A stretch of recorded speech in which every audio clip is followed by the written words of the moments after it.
want to welcome you to Pastor's Point of View number 199. Today is February the 25th, 2022. Dr. Andy Woods here. I'm the pastor teacher at Sugarland Bible Church, and the last time I was with you, we're doing a prophecy update. You might recall the outline that we were working through, the New World Order, Israel's regathering, Israel's division, and we ended last time with a Gog-Magog update. And in that Gog-Magog update, we had talked about the potentiality or the prospect of a Russian invasion of the Ukraine, and look at what has happened within the last day or two. That invasion is no longer imminent. It's actually something that has transpired and happened in real time.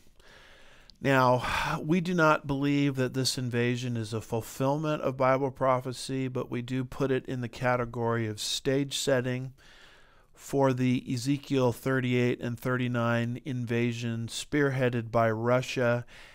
And if you want some reasoning as to why we believe that this is indeed stage setting and therefore is prophetically significant, we would encourage you to take a look at our last show where we went into this in more detail in episode number 198. I will say this, there's some people running around today in prophecy circles, and they're trying to argue that Rosh, mentioned in Ezekiel 38 and 39, has nothing to do with Russia. It's not a proper noun, they say. It just means head or chief. That's their understanding of Rosh. And I do not believe they have good lexical and exegetical grounds for that conclusion. And I don't have time to dispel that myth here as we're continuing this prophecy update. But I would invite you to tune in to our series that we're doing in Sunday school, 9:45 to 10:45 a.m. on the Middle East Meltdown. We've been providentially working through Ezekiel 36 through 39, and we're just at the end of chapter 37 and about to get into chapter 38, where we're going to be giving a proper identification of Rosh as a proper noun, and it doesn't just mean head or chief as some say. So tune in this Sunday, if you could, on the Sugarland Bible Church Facebook page and the Sugarland Bible Church website live streaming for that Sunday school lesson. We have had some hiccups with our live streaming recently, but we think we've got, by God's grace, pray for us, a lot of the issues resolved. We actually had a power failure here a couple of weeks ago that sort of inhibited things, and it caused a lot of other, problems in the electronics, and so we think we've got a lot of that stuff resolved. So our live streaming should be back on schedule. We were able to live stream successfully our Wednesday night study a couple of days ago, and so hang with us, be patient with us if you could, and pray for us. But regarding this whole Putin invasion of the Ukraine, I was listening to a fellow on TV, a commentator, and he said this, Putin is going to go as far as Poland. And I said to myself, well, that undersells what Putin is going to do, because your Bible says Russia is going to eventually go all the way into the Middle East from the north and is going to invade the land of Israel. And so consequently, this move from Russia now into the Ukraine is that northern trajectory, which eventually will end up in the Middle East according to Bible prophecy. So what is happening now is not a per se fulfillment of prophecy, but we see it as very prophetically significant and stage setting. And this is the world that we are now in the post-Donald Trump world. Okay, we now have a president who is very weak. You saw what he did in Afghanistan, And now the bullies around the world smell that weakness. And this is the kind of activity that we're going to see from these dictatorships from this point forward. You're going to see this kind of activity from China. You're going to see this kind of activity from Iran. You're going to see this kind of activity from Russia. And this is the consequence of a post-Donald Trump world. It's interesting to me that everybody, when Trump was in office, was all bent out of shape about his tweets. You know, we got to get such a mean-spirited man out of office. Well, guess what? They succeeded. And we don't have any mean-spirited tweets anymore from the highest office in the land. But what we do have in exchange for that, what we do have in lieu of that, is almost what seems to be progressing into World War III. So all of these people that were so upset about his tweets, I hope you know what has been handed to you. You now have been handed a post-Donald Trump world, which is warlike. It's a world in which totalitarian dictators smell weakness. They saw our complete incompetence in Afghanistan, and now you can expect the kinds of things that Putin just did a couple of days ago, to be on the dramatic increase. The last time we were together, I read to you some comments from some folks that are very connected with our ministry here, and I don't want to go into detail about the names of organizations, and I don't want to go into detail about identities, because these are people currently in the Ukraine, American citizens that are trying to get out. And I had read to you some of their emails where they were saying essentially what is happening in the Ukraine is somewhat hyped. There's not going to be an invasion. But oh my goodness, are they singing a different tune now? They did say anything could change.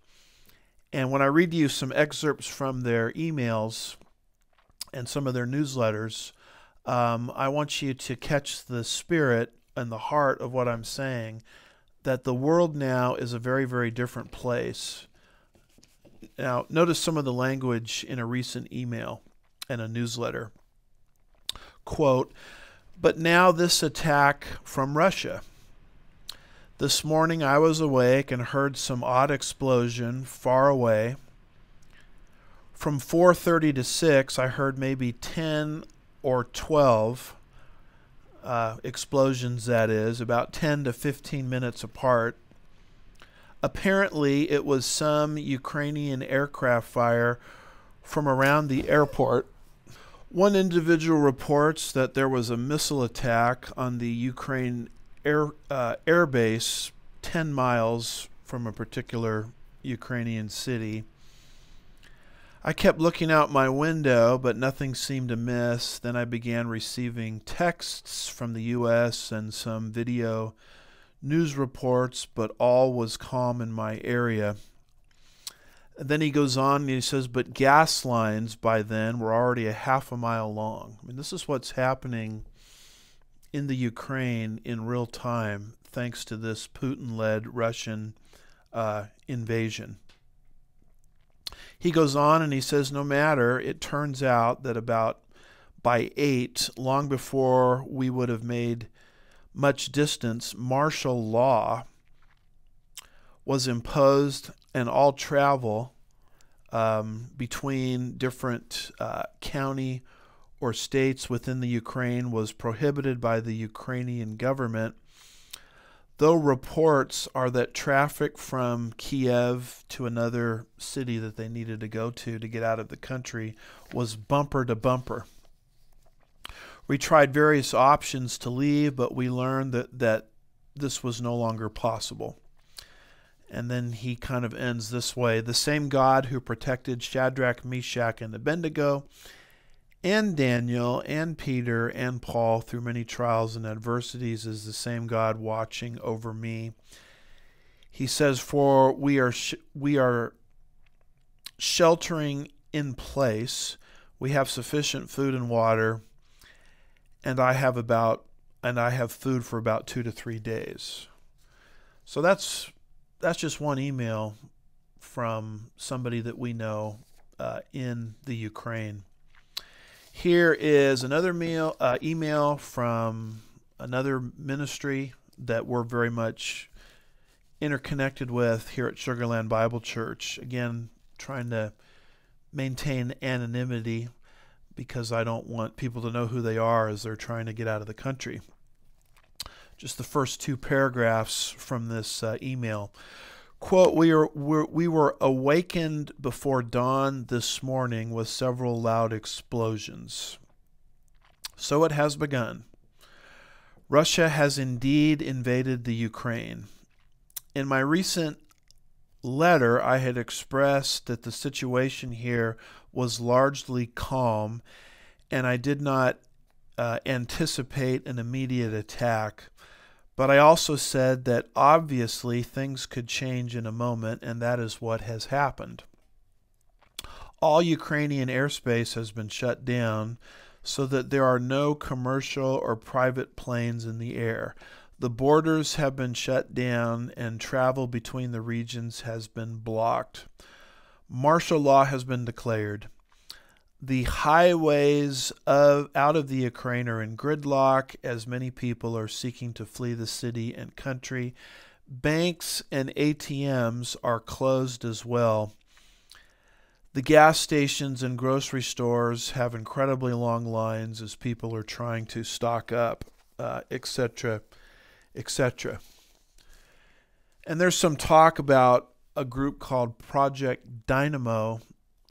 That's sort of a humanitarian group that helps Americans get out in these kind of circumstances. And that's who these missionaries that are very connected with us are now apparently in contact with. Now, when I read about Project Dynamo, I think what a wonderful group, what a wonderful humanitarian effort, and how we ought to financially get behind them. But at the same time, here's what I'm wondering, folks. Where in the world is the United States government? I mean, why isn't the United States government helping these Americans get out of harm's way, particularly when it's the current group and the current administration that caused the problem to begin with? The reason they caused the problem is they showed abject weakness in the whole recent debacle concerning Afghanistan. And the bullies around the world and the dictators around the world sense that weakness, and now there's almost no hand on the earth other than God himself that has any ability or has any will to stop further aggressive activity and to stop people like Putin. And so it's up to these other groups like Project Dynamo to get Americans out of harm's way. And I don't know, I'm kind of a patterns guy. I like to look for consistent patterns in things. And I see a very troubling pattern emerging here. When these kind of things happen in the world, I see our left-leaning government, whether it's the Obama administration or the current Biden administration, not wanting to help Americans in harm's way. Is that not what happened in the whole Benghazi fiasco at the end of Obama's first term? Is this not also what happened with Joe Biden's complete and total bungling of the Afghanistan situation, where he took the military out before the civilians were out of harm's way? And now we have American allies and in some cases American citizens stuck in Taliban-controlled Afghanistan. And here we are with the same situation with the Ukraine. Why isn't the American government helping get Americans out of harm's way? Why are our own missionaries in the Ukraine having to rely upon Project Dynamo? So I wanted to bring some of those things to your attention in this prophecy update because obviously between the time of our last report and the time of this report, the Ukrainian invasion by Russia is something that has actually happened. And once again, if you want to understand the prophetic significance of this and why we think this is prophetic stage setting, we would encourage you to take a look at our last show. So let's continue on, if we could, with this outline and bring it to a conclusion. The next thing we had on our list was tyranny, the growth of tyranny around the world. Again, tyranny raising its ugly head in parts of the world that you would have never thought possible maybe 3 years ago, or 2 years ago, or 1 year ago for that matter. Places like Germany, places like Australia, places like Canada, America's northern border. These are all considered liberal, what we would call liberal Western-style democracies. We're not dealing here with Islamic countries. We are not dealing here with communist countries, but tyranny is breaking out in those parts of the world. Now, we find that to be prophetically significant because of what the book of Daniel predicts. In Daniel chapter 7 and verse 19, where it describes a form of government that will exist on the earth prior to the return of Christ, it says, Daniel writing under the inspiration of the Holy Spirit, "Then I desired to know the exact meaning of the fourth beast, which was different from all the others, exceedingly dreadful with its teeth of iron and its claws of bronze, and which devoured, crushed, and trampled the remainder with its feet." Notice these descriptors of this coming New World Order: devoured, crushed, trampled. That's a description of a tyrannical government that oppresses its people. We see this description continued in the book of Daniel a few verses later, in Daniel chapter 7 verse 23, and it says, "The fourth beast will be a fourth kingdom on the earth, which will be different from all the other kingdoms, and will devour the whole earth and tread it down and crush it." Notice devour, tread, crush. That's the description of a tyrannical form of government. And eventually it's going to encircle the globe, if I'm understanding Bible prophecy correctly. And this is the very type of government that it will actually take Jesus' personal return to defeat. And so when we see tyranny breaking out all over the world, in places it's really never had much influence, like in Western-style democracies, you have to say this is prophetically significant. This is part of the signs of the times. We see tyranny happening right here in the late, great United States of America.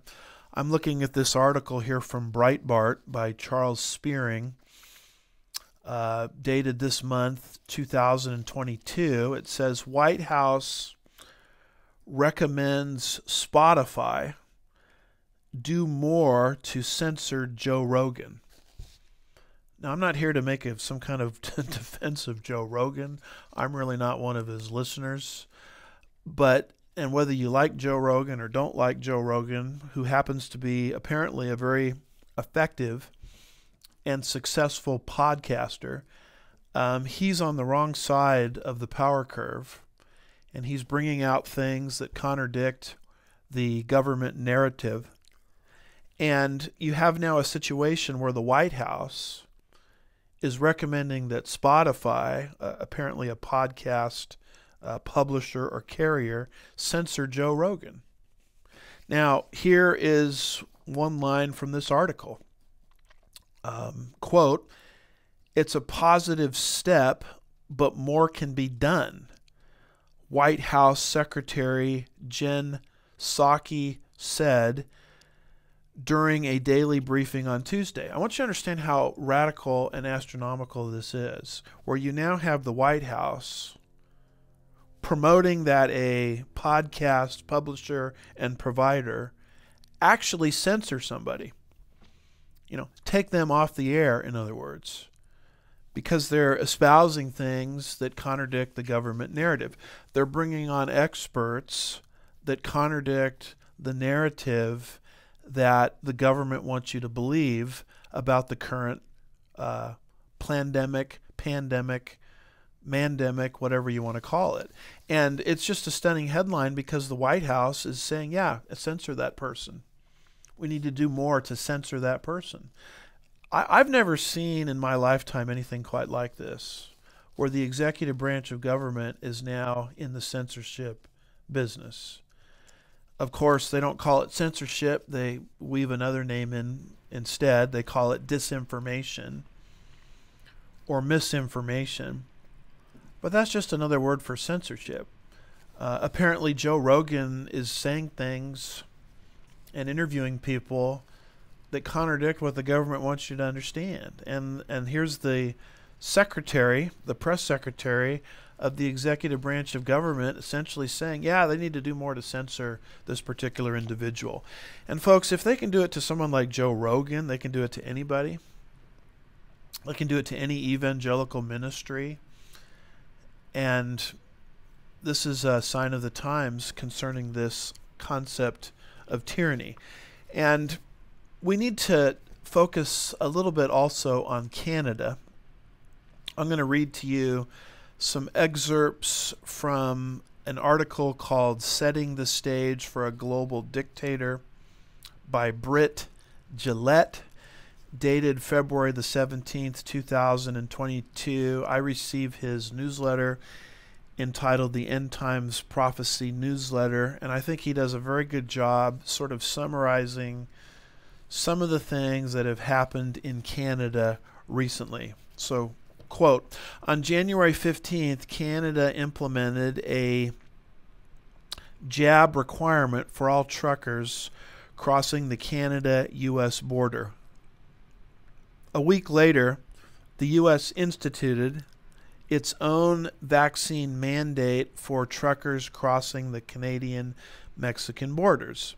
The truckers said no. They formed a long convoy to protest the mandates.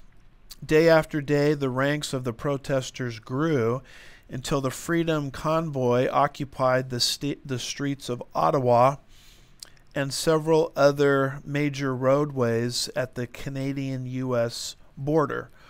More and more Canadians joined the cause, bringing food, water, fuel, and even bounce houses to show their solidarity with the truckers. However, the national leaders of Canada rejected the Freedom Convoy's peaceful demands for an end to the mandates and a return to freedom and liberty. On February 4th, the GoFundMe, let me rephrase that. On February 4th, GoFundMe took down the Freedom Convoy 2022 fundraiser page, claiming that the effort reflects or promotes behavior in support of violence. GoFundMe froze the account. At first they said the donors would only see their donations refunded if they specifically requested that the money be returned. Otherwise, it would be forwarded to another cause of GoFundMe's choice. After an immense backlash, they promised to return all funds to those who donated. That remains to be seen. A few days later, a new fundraising campaign emerged on Give, Send, Go. Almost immediately, the government of Ontario ordered Give, Send, Go to withhold all donations. Meanwhile, the Prime Minister, some call him the Crime Minister, Justin Trudeau, invoked the Emergency Act and seized broad powers in an attempt to shut down the protests. Now let me stop for a minute. Some of that information, as I'll show you in a second, has been updated, but this newsletter that I'm reading from goes back to February 17th. I'll update you on the Emergencies Act in just a minute. Continuing the quote, broadening anti-laundering rules, he accused crowdfunding sites of financing terrorism and authorized financial institutions to cease providing financial services where the institution suspects an account is being used to further the illegal blockades and occupations.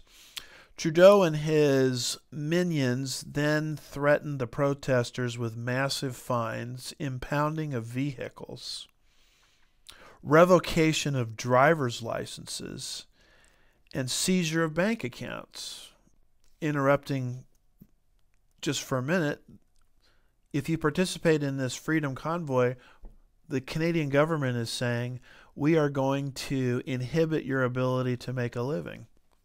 Continuing with the quote, Then today, Canada's Justin Minister David Lametti doubled down on Trudeau's threats when asked if those who donated to the Freedom Convoy should be worried if banks will freeze their accounts. He responded, well, I think if you're a member of a pro-Trump movement who's donating hundreds of thousands and millions of dollars to this kind of thing, they ought to be worried, he said. This is the Canadian government speaking.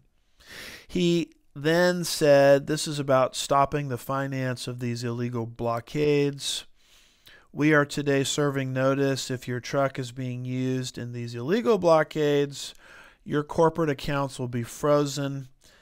And then Britt Gillette ends this, I think, which is a very good summation of what's happening in Canada as follows. The message is clear. Criticize Canada's national leaders and they will crush you. So this is what's breaking out now in Canada. Now let me just update you very quickly, if I could, on this emergency order powers, I should say, issued by Prime Minister Trudeau.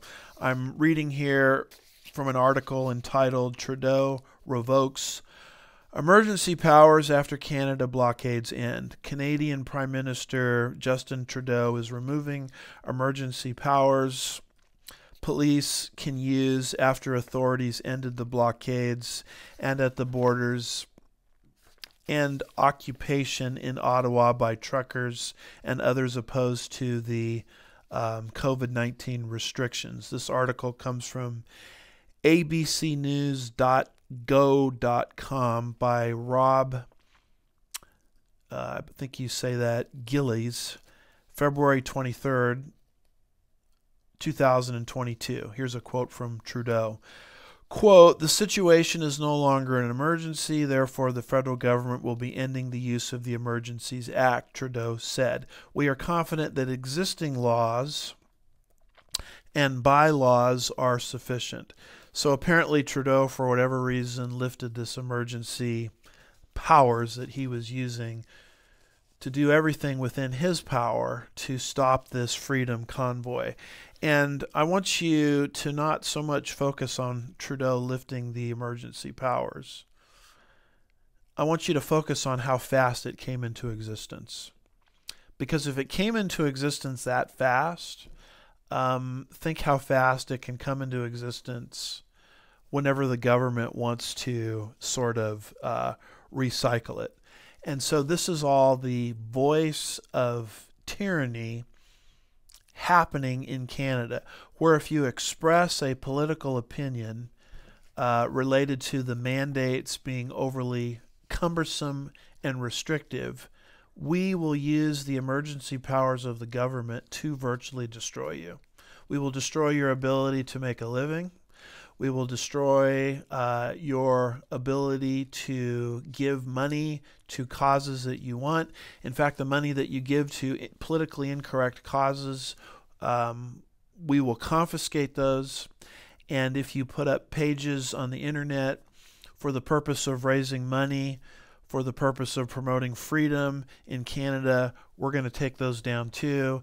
And we're going to just call this an emergency power, which gives the government the ability to do this. Now, if this is not tyranny, in a country that was once considered a Western-style democracy, I don't know what tyranny looks like. So here is a brief video we want to play. It's under a minute. It's by Christia, I think you pronounce her name, Freeland. She is Trudeau's Minister of Finance. I'm not sure how well it shows up in the video, but you can see Trudeau over in the left-hand corner as she speaks. And as she is speaking, listen to what she is saying. Ready? So let me repeat what I said on Monday. If your truck is being used in these protests, your corporate accounts will be frozen. The insurance on your vehicle will be suspended.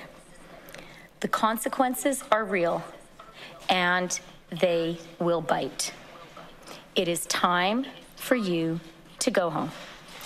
And let me also be clear that we will have zero tolerance for the establishment of new blockades or occupations. We now have the tools to follow the money. We can see what is happening and what is being planned in real time. And we are absolutely determined that this must end now and for good. So let me repeat what I hope you heard what she said. We have the tools to track you down. We're going to track your truck. We're going to track your bank account. We're going to track your ability to make a living because we, as the government, control the technology, and we will make your life an absolute nightmare if we catch you publicly identifying with the voice of freedom in this wonderful freedom convoy there in Canada. Now, again, communist country? No. Was this an Islamic country? No. But they're acting just like an Islamic country and a communist country.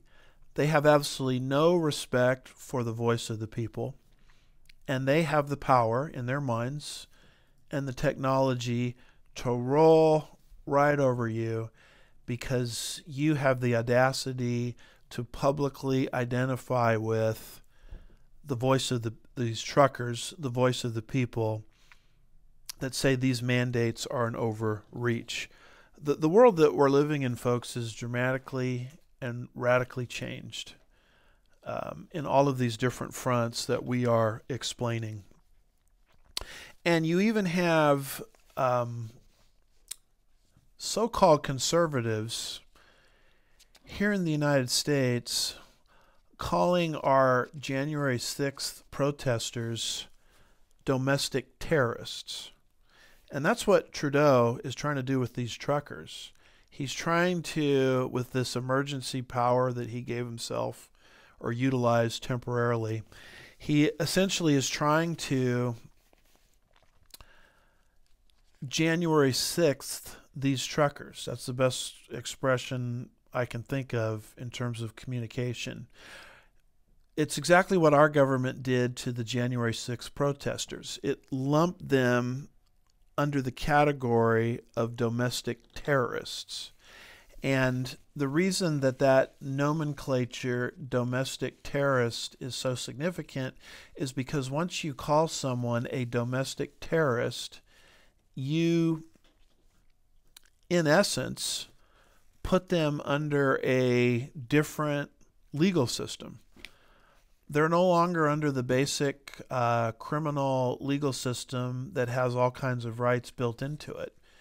You know, the right to a speedy trial, the right to be protected from double jeopardy, the right to be protected from self-incrimination, the right to have the prosecution's case proved against you beyond a reasonable doubt.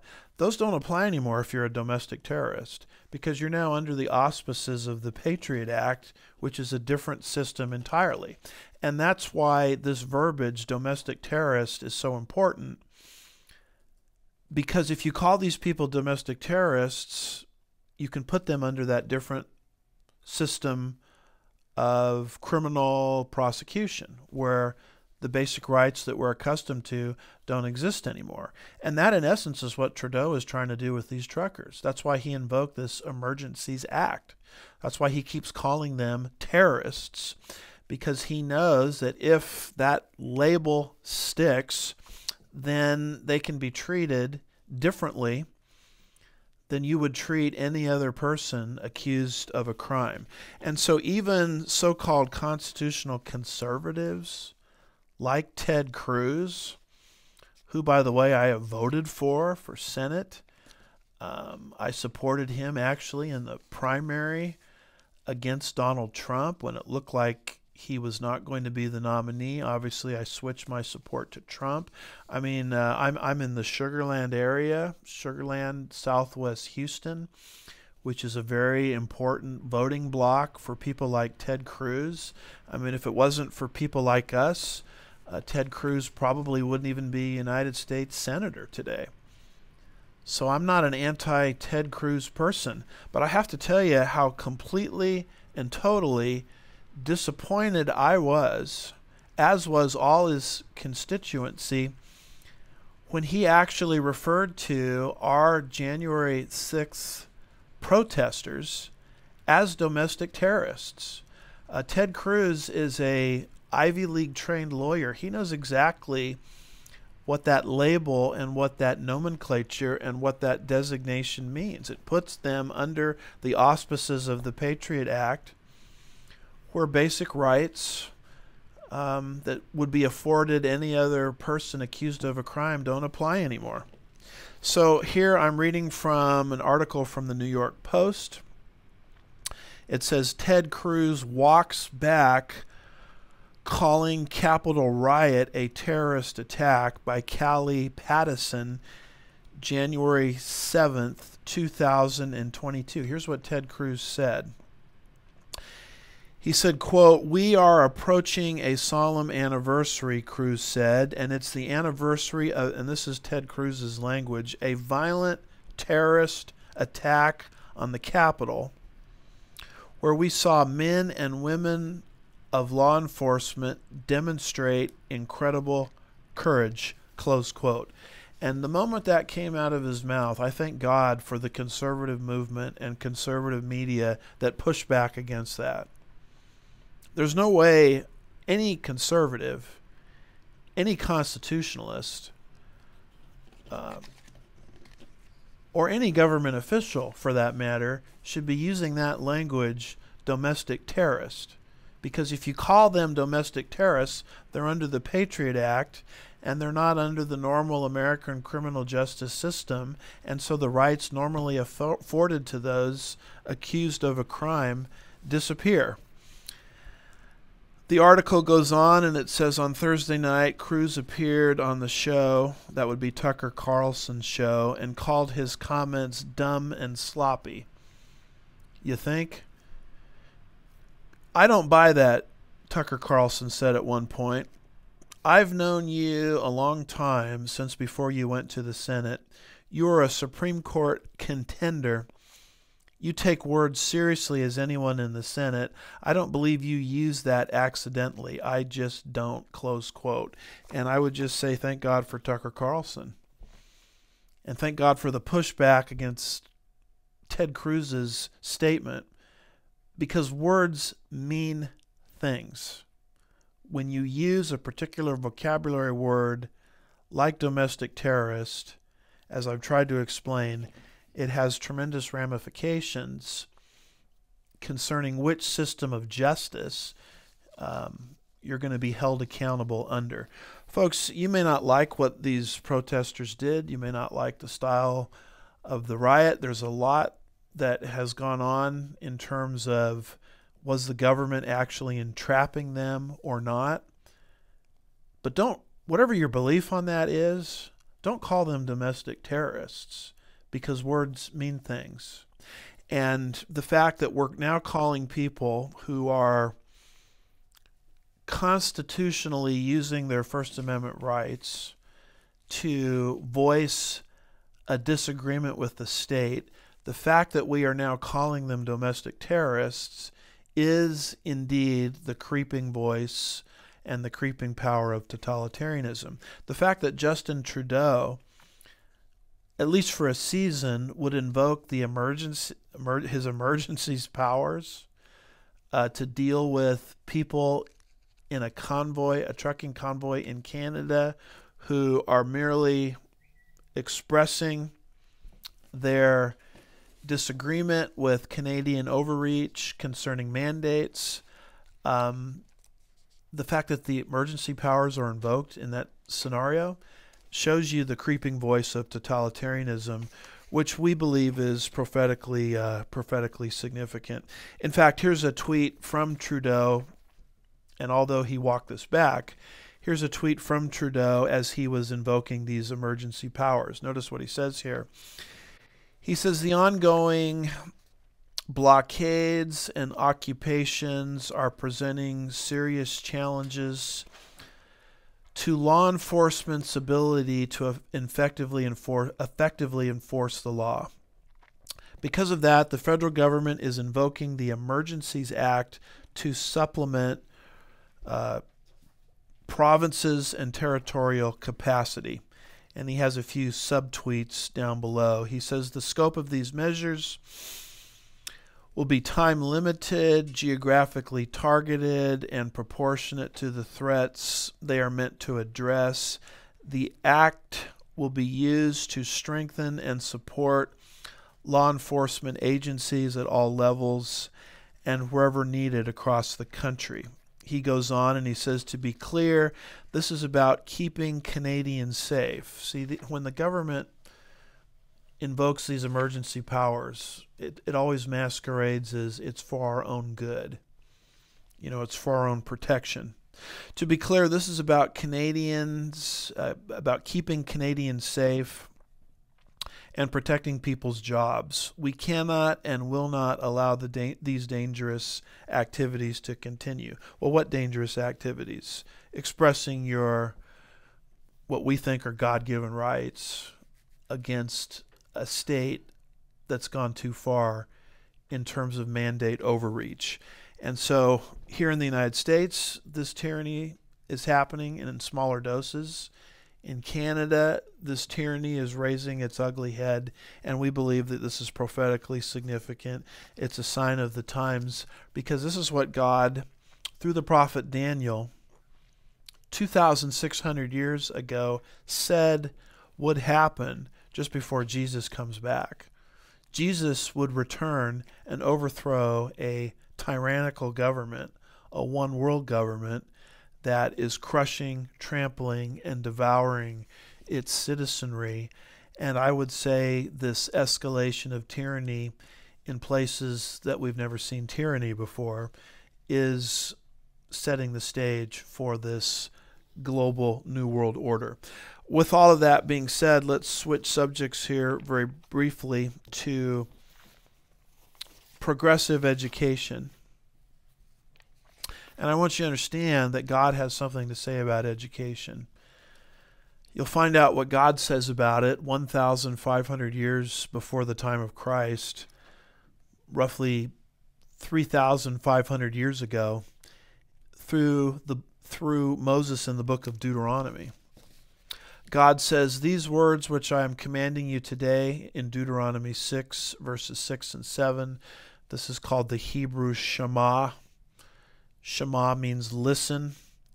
These words which I am commanding you today shall be upon your hearts.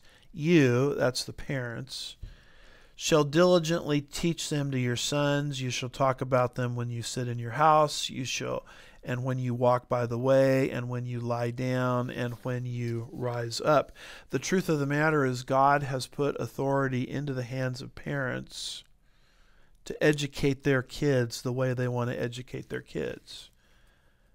And what's happened in modern times is the state has come in and usurped that authority. And it's been by design. You'll notice this quote typically attributed to Abraham Lincoln. He said, the philosophy of the schoolroom in one generation will be the philosophy of government in the next, close quote. So if you control the way children think in terms of acquiescing to tyranny, for example. You program them to submit to tyranny. What you're going to have in the next generation is a tyrannical form of government. And so you can basically tell where any culture is headed based on how it educates its children.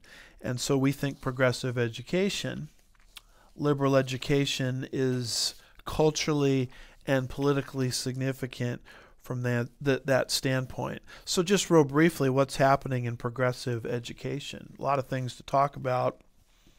But notice this tweet here, and it says, the University of New Hampshire requires students to find someone to accuse of being racist, homophobic, or ableist.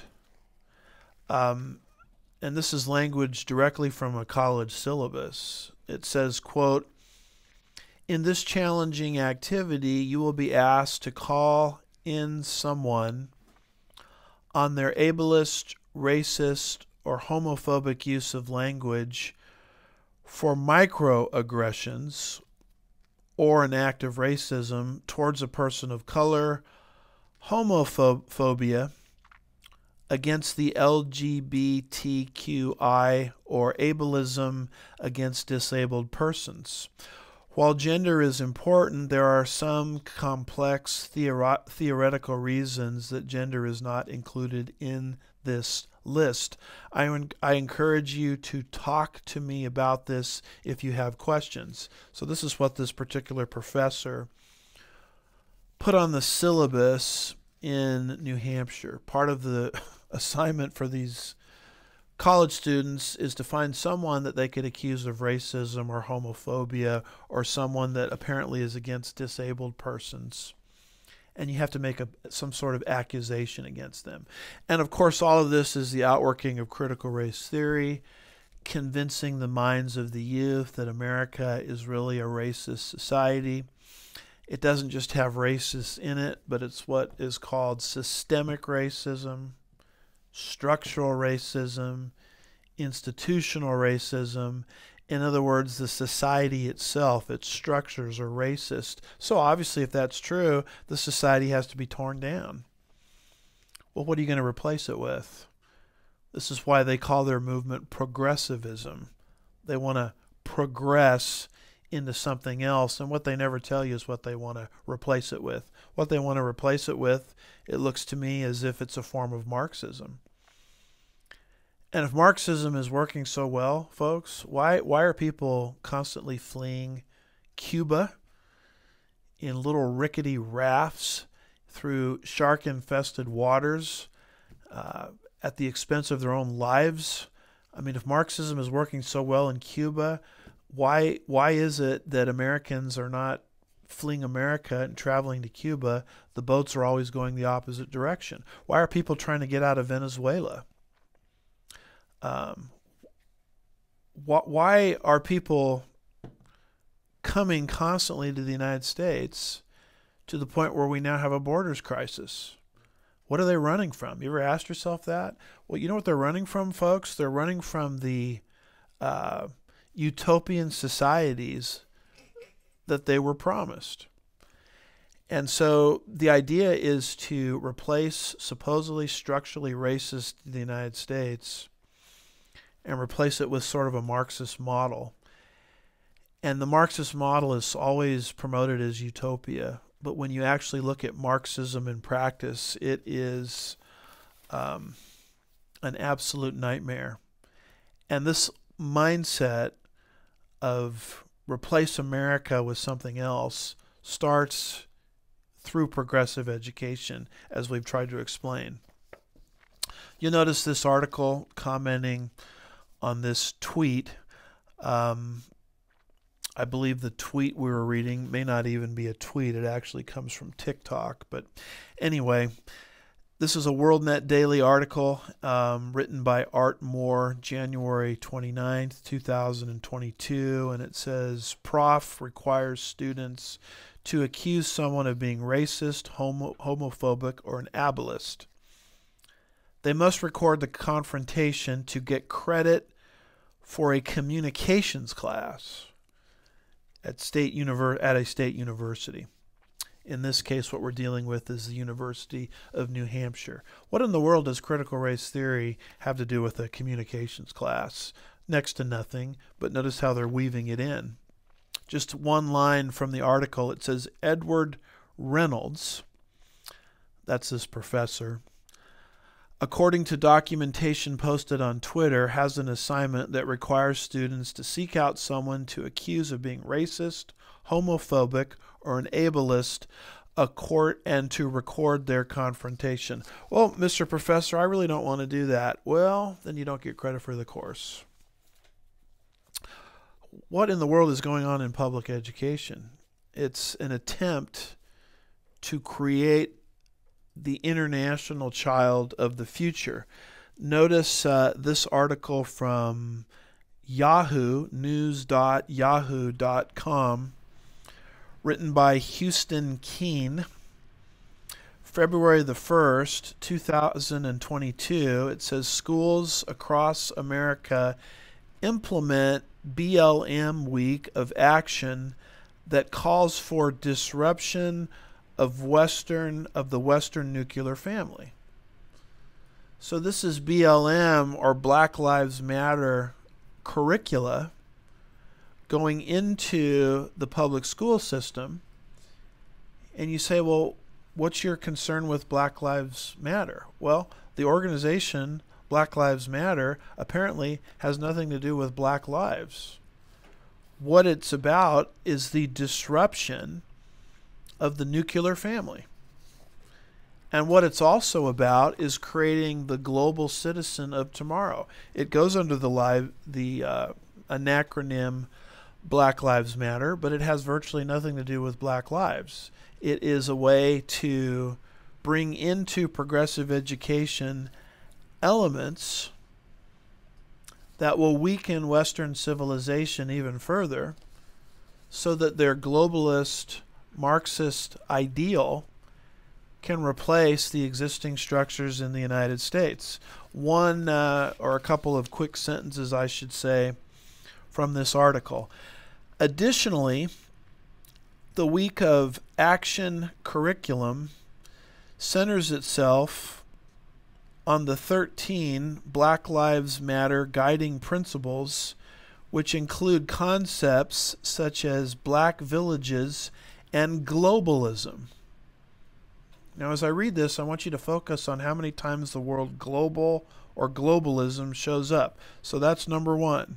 First instance, globalism, which include concepts such as black villages and globalism. Continuing with the quote, black villages is the disruption of Western nuclear family dynamics and a return to the collective village that takes care of each other, the starter kit reads. I mean, didn't Hillary say it takes a village to raise a child? So raising children is not parental responsibility. Raising children apparently is a responsibility of the collective, exchanging the nuclear family for more of a Marxist mindset. The quote goes on, quote, globalism, okay, that's the second use of the word global.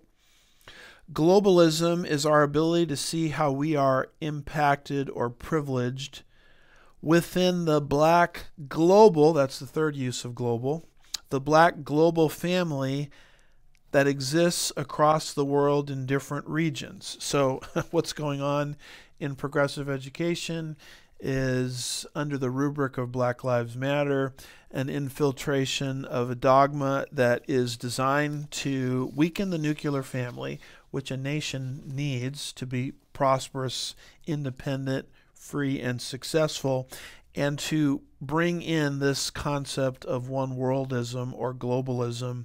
That's why in the language of this curriculum, you'll find the word globalism used, based on what I read, not once, not twice, but 3 times.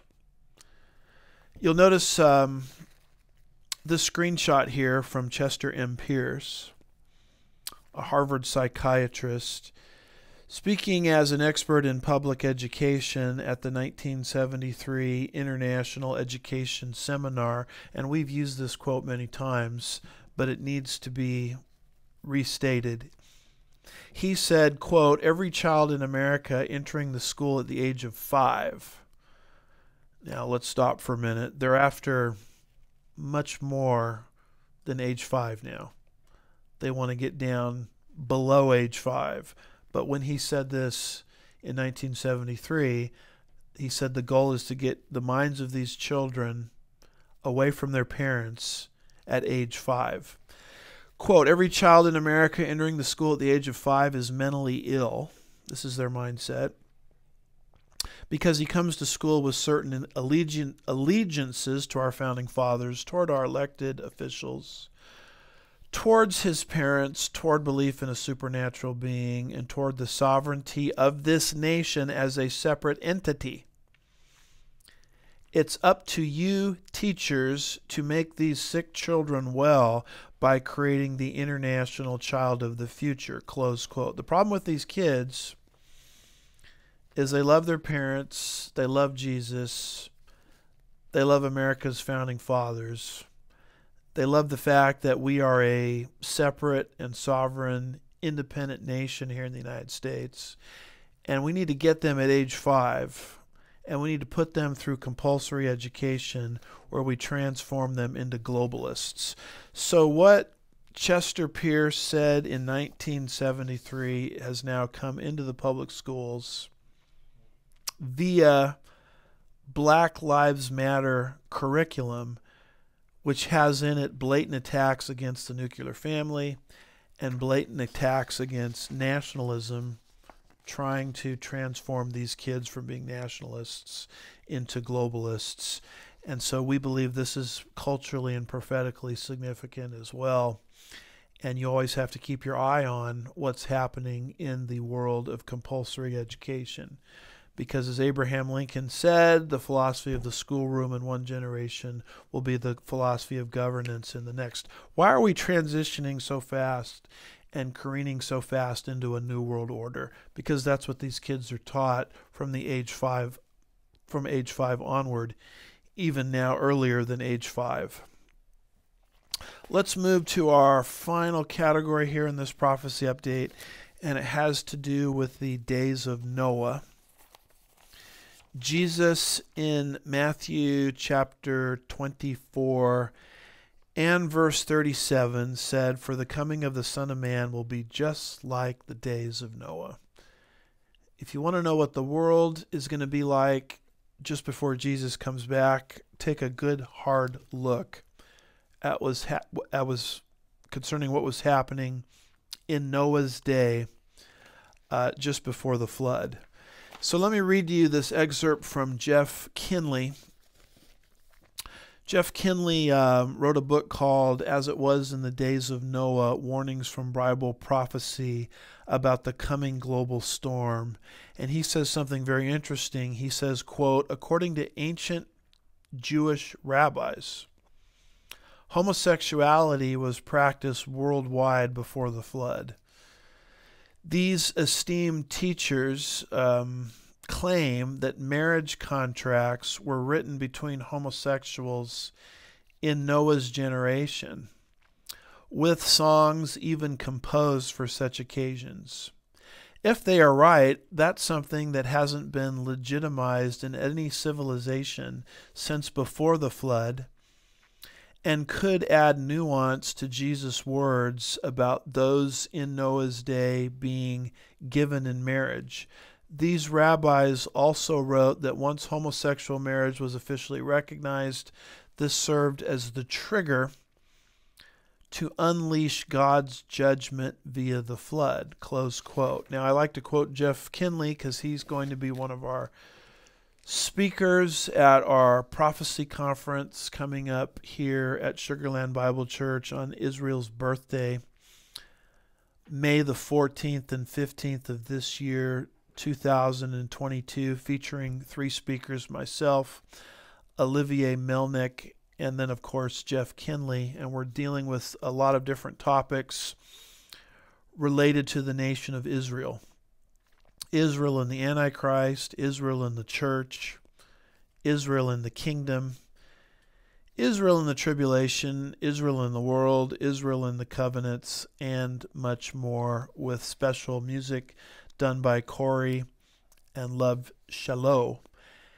And given our spacing limitations here, we're already at capacity.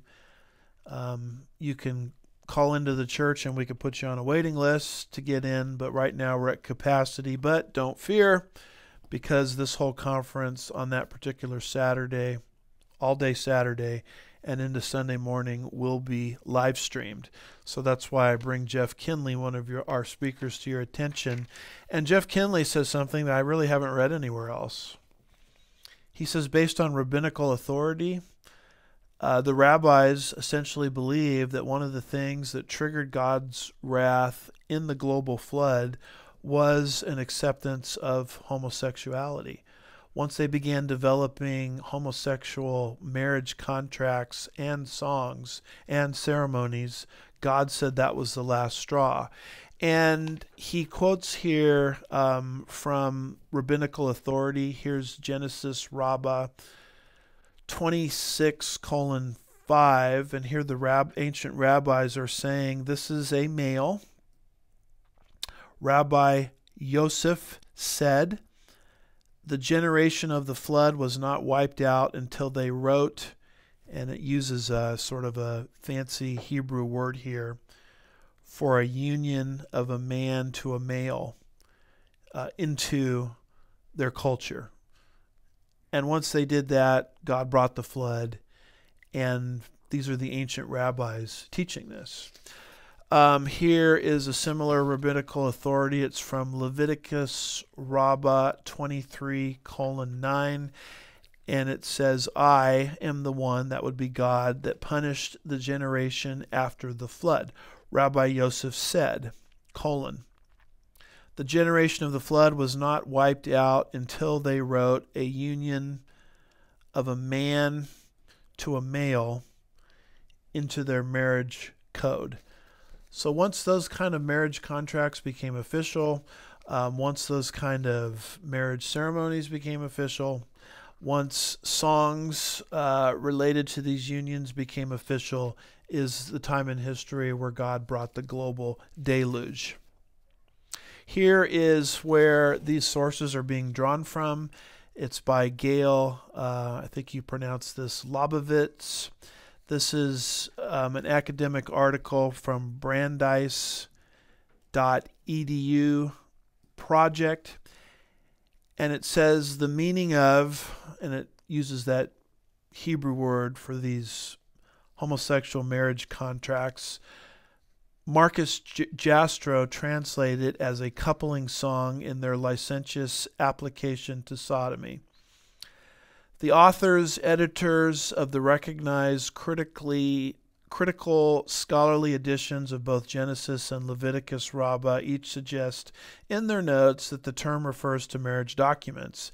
In either case, the connection of this term with some sort of wedding ritual is fairly certain.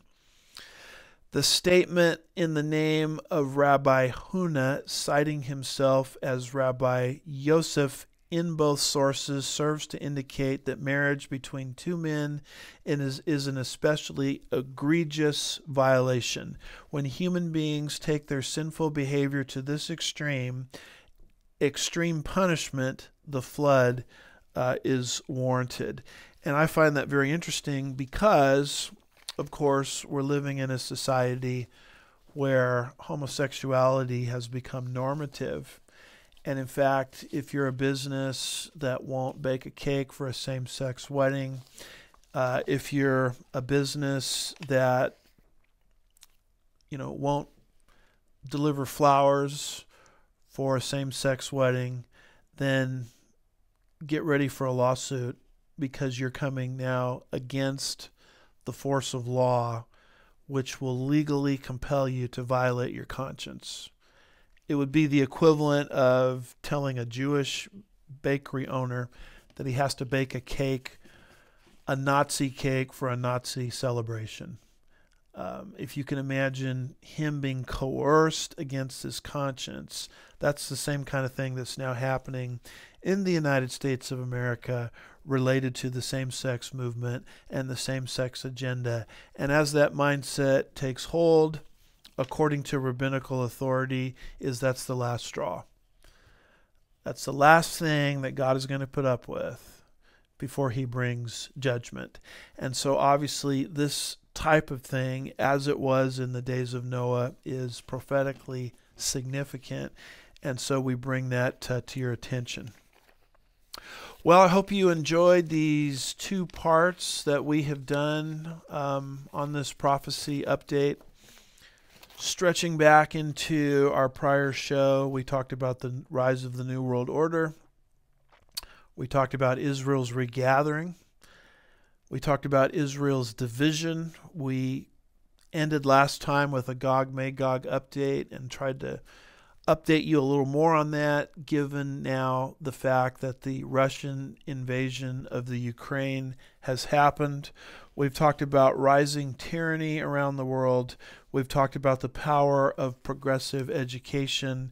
And we've also talked about a tie-in that all of this has with the days of Noah. We always want to leave with some good news. We like to focus on Titus 2:13, which says, looking for the blessed hope in the appearing of the glory of our great God and Savior Jesus Christ. Folks, things are not falling apart, as we like to say in prophecy circles. They're falling into place. The world, quoting the late Adrian Rogers, is growing gloriously dark. And it's a perfect scenario. 2 Peter chapter 1, verses 19 through 21, for the morning star to appear. You know, the morning star was always that star that appeared just before dawn, when the world was at its darkest place physically. It's the darkest point of night just before dawn, and the morning star would appear in that time period. The coming of Jesus for his church in the rapture is analogized to the coming of that morning star. As we look at these things happening in our world, we have to understand that this is deliberately allowed by God to showcase the glory of his Son. And that's what our hope is. And I hope that you know him personally, so that when he comes for his church, you'll be taken. And you can come to know Christ personally simply by believing or trusting in his promise. He promises to give eternal life to whoever will trust exclusively in what he has done for us in our place 2,000 years ago by his death, burial, resurrection, and ascension. And so we would encourage people, even as I'm speaking, to trust in the message of the cross. By way of infomercials, I hope you'll check out my new book on Babylon, recently released. I hope you'll check out our verse-by-verse study that we're doing on Wednesday nights here at Sugarland Bible Church, 7 p.m. Central, as we're moving through the book of Zechariah, having completed the first half of chapter 9 in our last study. I hope you'll check out our Sunday school class beginning 9:45 a.m. Central on Sunday mornings on the Middle East Meltdown, getting now to that pivotal section on the Gog-Magog invasion. I also hope that you will check out the fact that we are taking our Pastor's Point of View programs and converting them into podcast format. And as you look at these screenshots, you can see where you can find that podcast: Spotify, Podcast Addict, Pocket Cast, Listen Notes, Podcast Index, Amazon Music, Podchaser, Deezer, Player FM, RSS feed, and also, of course, Apple contains our podcast as well. Just type in Andy Woods or Andy Woods Pastor's Point of View, something like that, into the podcast search engine, and you should be able to find it fairly easily. Also, just in case we ever get banned from one format or another, check out our platform on Rumble. Just have your settings set to channels and type in Andy Woods Ministries into the Rumble search engine, and you should be able to find some of our most recent Pastor's Point of View programs, including this program. Is right when we're finished, we're going to upload it onto Rumble as well as YouTube. So if we ever get banned from one platform or another, we have a few backups. Also, go to Frank's speech under TV shows. As you kind of scroll down, you'll see Pastor's Point of View. And we're also trying to upload some of our most recent Pastor's Point of View programs to Frank's Speech, which is the Mike Lindell television network. We're very grateful that Mike Lindell and Brandon House are giving us an opportunity to do that. And if you're interested in these show notes, all you do is go to andywoodsministries.org, and on the homepage, sign up for our newsletter. And virtually every time we post a show, either on YouTube or Rumble, we send out these show notes, and so these show up in your inbox, and you can kind of be a good Berean and look at the sources from which, we're drawing our information. Also, don't forget about us on Amazon Smile. If you go to Amazon Smile and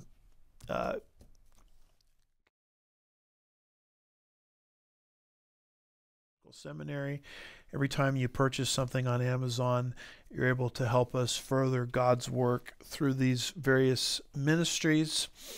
If you're interested in seminary education, check out Chafer Seminary. I'm the president of Chafer Seminary, and we're trying to train the next generation of preachers and teachers. Go to www.chafer.edu, and keep in mind we've got a Chafer Seminary conference coming up March 7th through 9th, featuring creationism and other assorted topics. Go to Dean Bible Ministries to learn about that. And of course, if you can't make it in person, West Houston Bible Church, which hosts our conference, does a tremendous job with live streaming, archiving, etc. So until the next time I'm with you, I want to thank you for watching. Pray for us as we pray for you. We love you, and we'll see you next time. God bless you.